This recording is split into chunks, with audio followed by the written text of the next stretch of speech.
Hello, my name is Galbadia from Gaming Pharmaceuticals Network, and I'm here to tell you about my experience as Lanaya, the Templar Assassin. Templar Assassin is a mid-ranged carry with the abilities which both count as offensive and defensive, starting off with a refraction, putting a shield around herself, blocking up to 6 harmful effects, including towers, and adding up to 80 bonus damage for 6 auto attacks.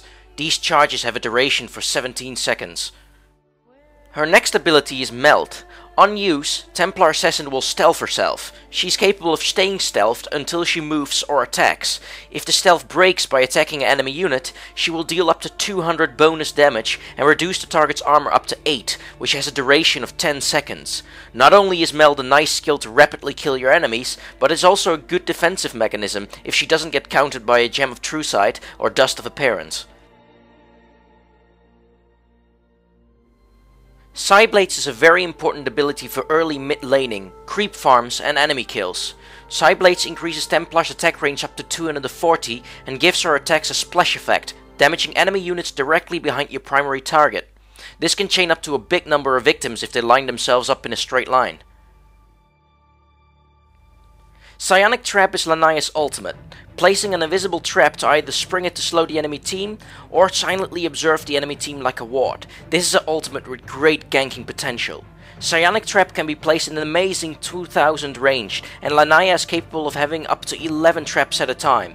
The trap duration is permanent and will only disappear by setting off traps or creating more than 11. If this is the case, then the first you've placed will be replaced by a new one. A new deployed Psionic Trap will slow all enemies for 30% movement speed, but the slow effect will increase by 5% every second the trap is active, up to a maximum of 50%.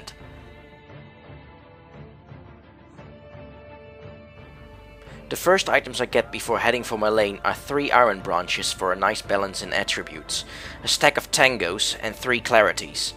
Once you reach 600 gold, you want to buy yourself a bottle in order to stay in your lane a lot longer, and maybe even bottle a rune for gank opportunities.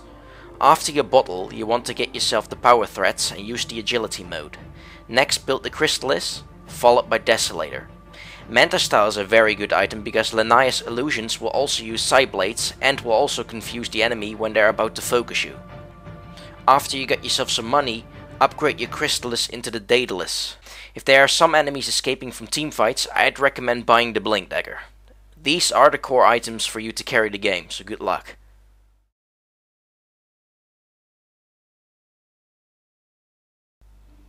"32 seconds into the game, I have Luna with me in mid lane.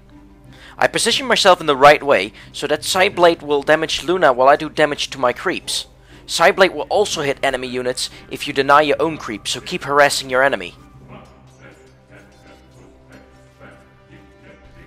3 minutes into the game, I spot that the top lane is in a perfect position for a gank.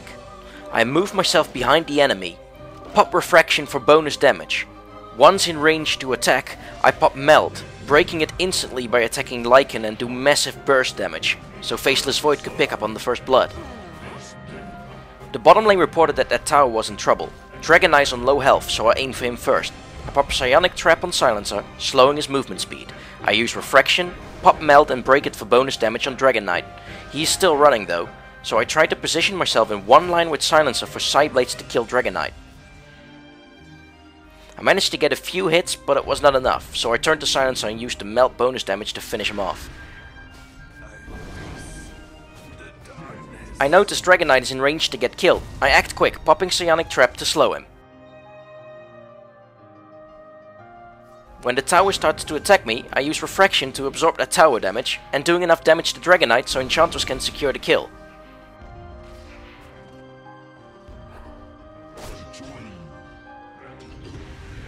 Here's a perfect example of how Melt can save your life. We're about to take down the middle tower when out of the blue Dragon Knight stuns me.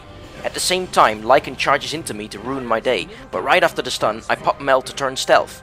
They were not going to give up, but lucky for me, they did not counter me with a Gem of True Sight or Dust of Appearance. They gave me enough time to call out for my teammates.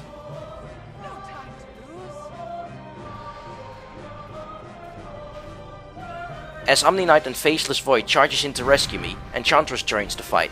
I realize we can win, breaking my Melt with an attack on Lycan for bonus damage, making quick work of him and Dragon Knight.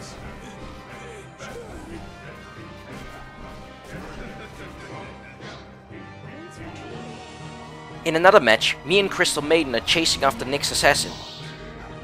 After we notice Spirit Breaker is charging at Maiden, it is too late.